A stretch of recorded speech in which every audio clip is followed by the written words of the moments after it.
Hey everyone, I am back in the bathroom and back on the channel once again. I am actually very happy to be back on the channel once again. So I've been missing in action for about the last 3 or 4 weeks, and it has a lot to do with this bathroom. So stay tuned.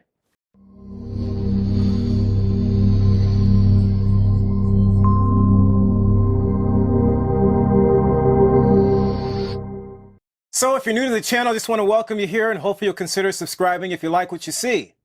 Also, check out DIY Apprentice on Instagram, Twitter, and Facebook. I post lots of pictures there before I post anything on YouTube. And I post pictures of other things that I don't necessarily put on YouTube. So, where have I been the last few weeks? I have actually been working on this bathroom the last few weeks, and it probably doesn't look like I've done much in here, but trust me, I have been very busy. I've actually been working probably at least 4 hours a day the last 3 weeks because I had some corrections to make in here. So what I'm going to do today, I'm actually going to talk about those corrections, and I'm also going to intersperse some footage of me installing the backer board material on this wall. So I'll have that done right near the end of this video. And then I'll also talk about the backer board material on the opposite wall. So I'll talk about the cutouts that I made around the tub. I'll also talk about how I cut out for the shower valve and the tub spout, and then also the shower head. And then I'll talk about the niche cutout over there. So lots of things to cover here. Let's get into it. Alright, we're going to divide this video into 4 segments, beginning with the ceiling since that's where the proverbial can of worms was opened. So, those 4 segments will include the ceiling, the exterior wall, the left wall, and the right wall. Let's begin with the ceiling. So I was cruising along and I got the backer board ready to install on the left wall.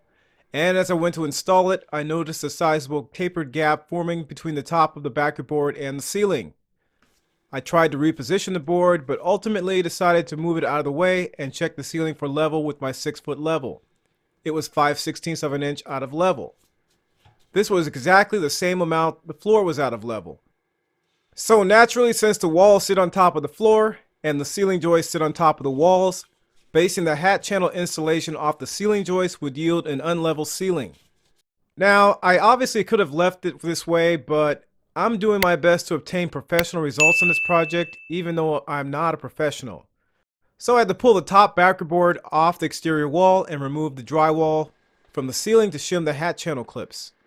I used slices of 2x4 and a brad nailer, making sure the ceiling was level front to back and side to side, then reinstalled the drywall.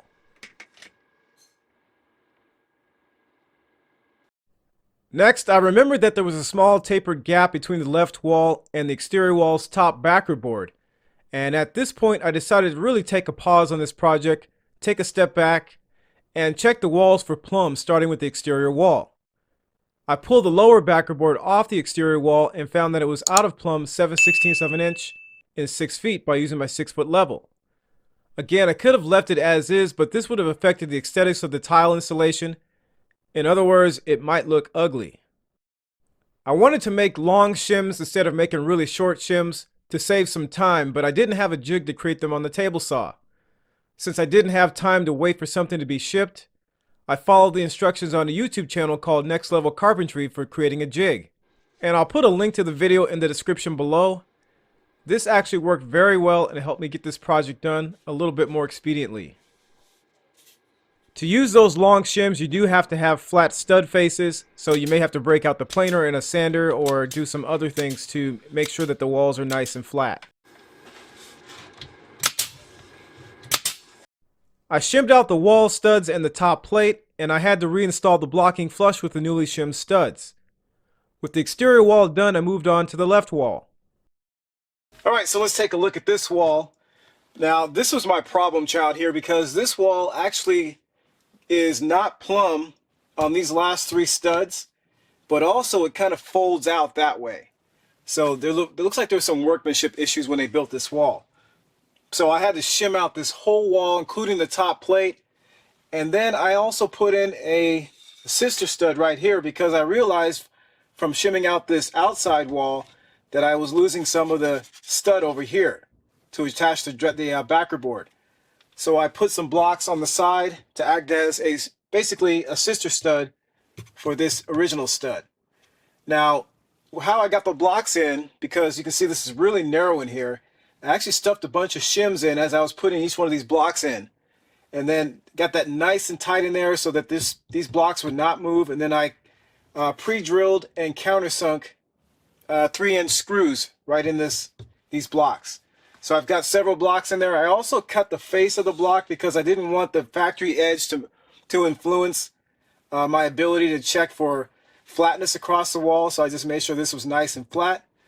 So it looks pretty good right now.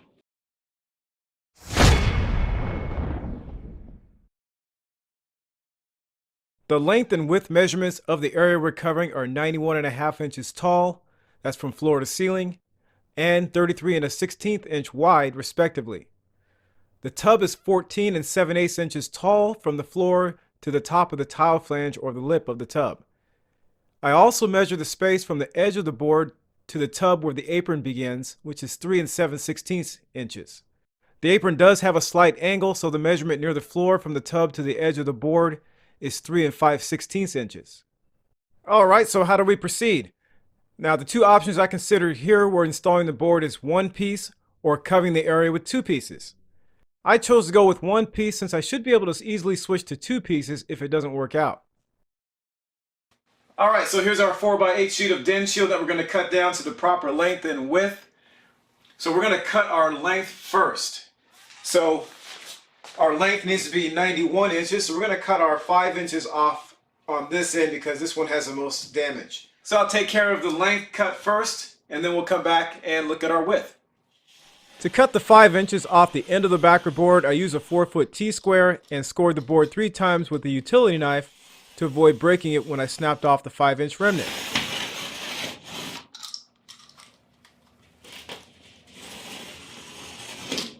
I then snap the board by applying pressure to the back of it with my knee. Then I cut through the backside.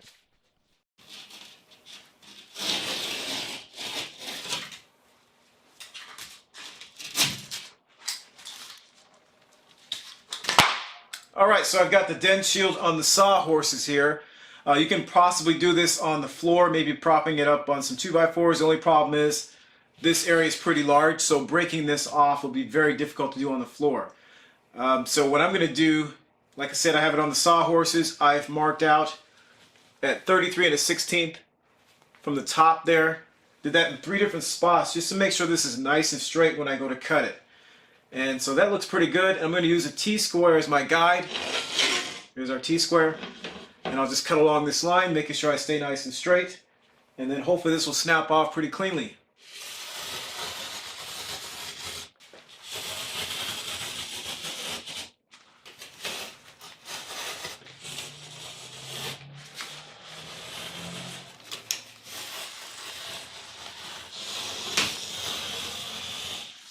Alright, so what I'm going to do is just go ahead and cut through the paper on this side. Hopefully I can get through there all the way down. I've got a bucket here, and I've got a block and a couple tiles just to hold this up while I'm cutting it so it doesn't rip the backside. So let's give that a shot.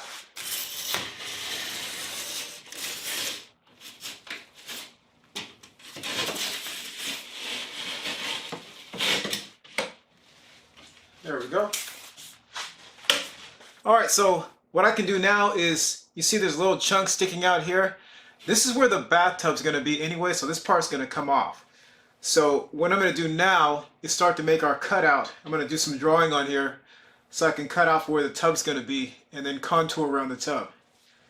Alright, so let's talk a little bit of math. We know from the floor to the ceiling it's 91.5 inches, and then we know from the floor to the top of the tub lip is 14 7/8. So if we subtract 91.5 from 14 7/8, we get 76 5/8 is I think what I calculated. So basically what we need to do is measure from the top, measure down 76 5/8 of an inch. And what I'm going to do also, I'm going to leave a little bit of a gap. I want to make sure I don't force this board over the lip. So I'm actually going to measure down probably about 76.5 instead of 76 5/8 and make a mark. And that'll give us about an 1/8 of an inch gap from the lip of the tub to the bottom of this board. Okay, so there's our 76.5 right there. Get this straight. 76.5 right there. And I'll do the same thing on the other side too. And then I'm just going to draw a line straight across here. Okay, 76.5 right there.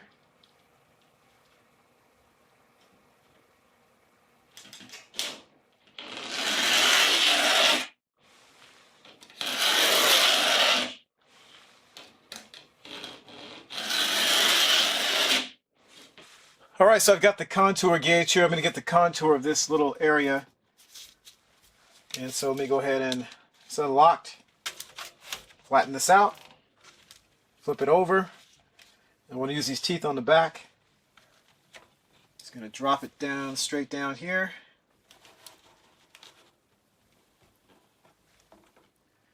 All right, so now I'll just run my fingers along it here. Make sure I get a nice, clean shape. Okay. Then I'll lock this in place. And there's our shape. All right, so I've got the contour gauge on our line that we drew. You can see it starts to curve right here, representing where the tub's going to sit. And if you remember, if you look at the diagram, if you measure from the edge of the board to the tub apron, right where it starts to curve, is 3 7/16. So I wanted to have this a little bit to the left to give ourselves a little bit of space on the apron. So it's actually at 3 3/8 instead of 3 7/16 is where I started my curve here. And then down here, so we're going to draw an intersecting line going from here all the way down.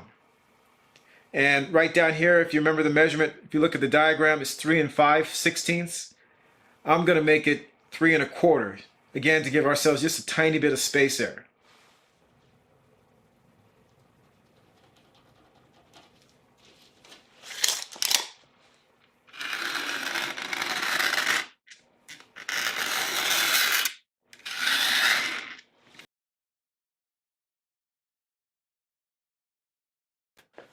All right, so I've got the roto zip here, and I've got a guide point drywall bit on here right now. So if you remember from the bath fan video where I was cutting into the drywall, I use this guide point bit. What this does is acts as a tracing bit. So I'm going to take this out because I don't need this right now. I'm just going to put a regular drywall bit in here. So I'm going to press down on this little button over here. That stops this from moving. It has to be in the right slot though. So right now it's not there. I'll just keep turning it. There we go. Hold that in, grab a wrench, loosen this up, and then this just comes right out. All right, so I'm going to go ahead and put the drywall bit in. And we also need to make sure we account for the depth of our drywall, which is 1/2 inch. So I'm going to probably put this in at around 5/8 of an inch in depth. So 5/8 of an inch above this guard here. So put that on there. That's about 3/4 right there. I think that's going to be about good. I'm going to tighten that up.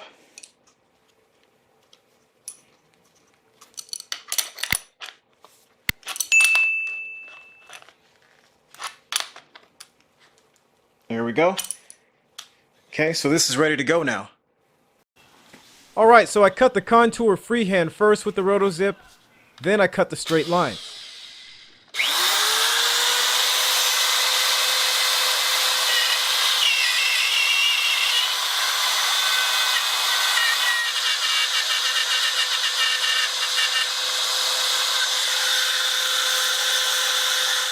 Next, I made the shortest straight line cut by gently clamping a 2-foot level to the board to act as a straight edge.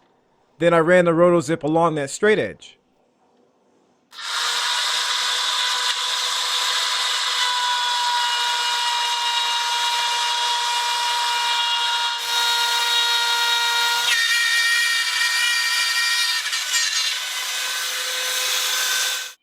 To cut the long straight line, I gently clamped a 4-foot level to the board.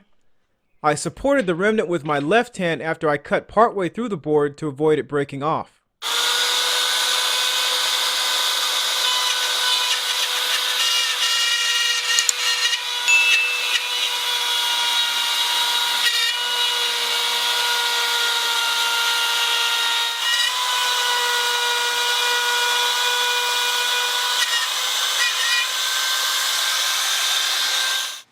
Lastly, I used a rasp to clean up the edge of the board before installing it in the bathroom.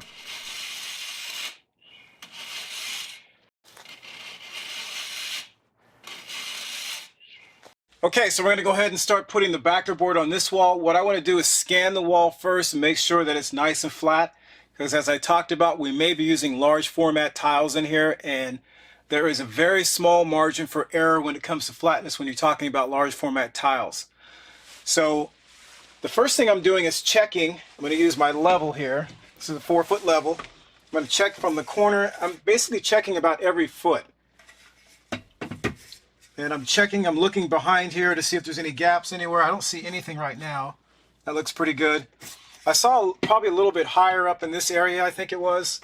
There was a tiny bit of a gap. So probably maybe less than a 1/16 is what I'm going for.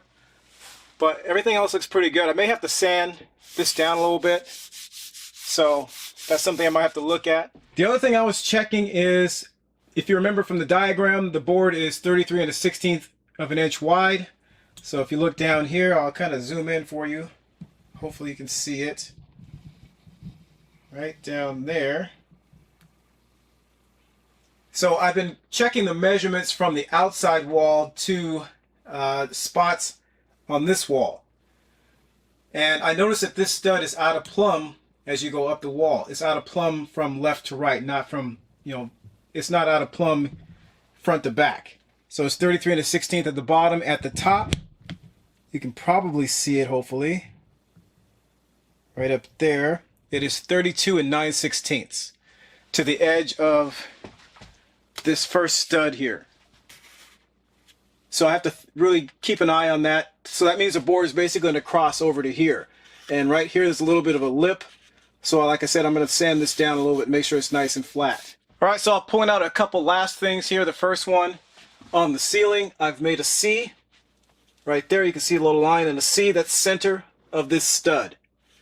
So again, these studs are a little out of plumb from left to right, but that should be okay. It shouldn't be too big a deal in terms of being able to put the screws in on the studs. So that's the first one. Then all along the ceiling there's C's on this one and on the other two in the corner.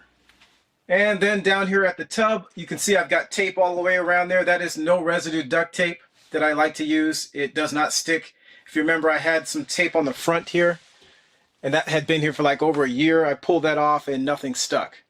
So that's the tape that I like to use when I'm, for really delicate work. But what this tape represents is the center point of the screws that I'm going to install. Because as I was checking across here with the level, I noticed that this blocking actually is angled back as you get a little bit further out this way. And again, I don't want this to be wavy in any way. So instead of attaching the screw over here where I was going to put it, I'm actually going to put it over here. And I've got this here, more tape over there, just to make sure I don't miss any sort of attachment points.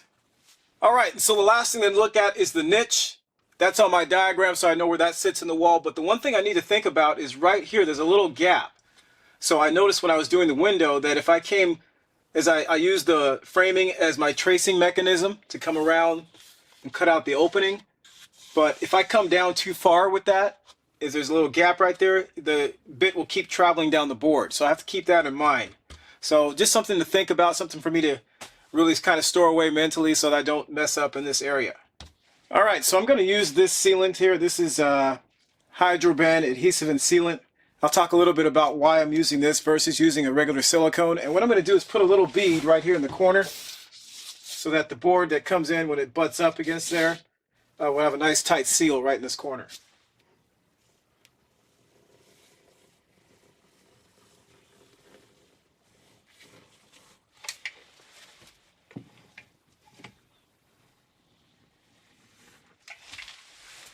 All right, so when you see this next, the board will be up on the wall. I have to get the camera out of here because there's not very much space to work with. So I'll come back and show you when I have the board somewhat fastened to the wall over here. All right, so I've got the backer board on the wall now. You can see that goes all the way up to the ceiling. Got it nice and tight up there against the ceiling. And it comes all the way down here. You can see it crosses right over the tub pretty nicely. There is a little bit larger of a gap in this area than I wanted, but I can fill that in somehow. I'm going to take care of that later. But the other thing was trying to get the board up tight to the ceiling, especially working by myself, was a little bit tricky. I probably should have gotten somebody else to help me with this. So how I got this tight to the ceiling by myself, I actually used the pry bar underneath here, carefully pried up, had this block to help wedge it up, and I already had a couple screws installed, like right over here and right here. They were partially installed like this one is here. So once I got it up, I levered it up, and then I made sure it was nice and straight at the top, made sure it was in the corner, and then I used the gun and set those screws that I had sticking out. So I've got 2 screws in, and then I also put one at the top just to hold the board in place. Alright, so I've got all the screws installed for the board, and I was going to install some screws also for the niche, just so that it's nice and tight to the framing when I go to use a roto zip. So I've got a mark right there, that's the center of the blocking that's in here for the niche. There's another one right down here. So I'm going to add a few screws just to make that nice and tight. I use a level to check that all the way across there, so I know exactly where those blocking pieces sit in the wall. So I'm going to do that real quick, and then I can cut out for the niche, and that'll take care of this backer board material. So I'm going to do the niche cutout off camera because I can't have the camera in here. It's just too much drywall dust that this DensShield kicks up. Not sure why. It seems like it's a little more than drywall dust. It seems to be a lot more, a lot denser, a lot thicker dust. So I'm going to do that off camera, and we'll come back and take a look at this and wrap it up on this side. Alright, so I got the niche cut out over here. It went pretty well this time compared to when I did the window. A couple issues I ran into is my shims are sticking out a little bit over here, so I'm going to have to take the oscillating tool and cut this back a little bit to fix that. Same thing on this side. You can see it's a little jagged over there, so shims need to be cut back over here. Other than that, everything around the top went really smoothly. And what I did this time, I actually cut out some of the material first in the center instead of trying to cut in here and then go all the way around. So I can get a little bit of a visual as to what I was looking at, what I was running into. I can kind of peek my head inside there and take a look. So that worked out pretty well. That's all done. And so we'll move to the other side next.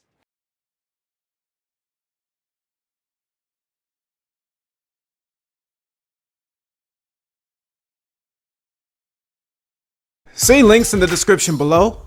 Comment, like, share, and subscribe to the channel. And don't forget to check us out on social media. And thanks for watching.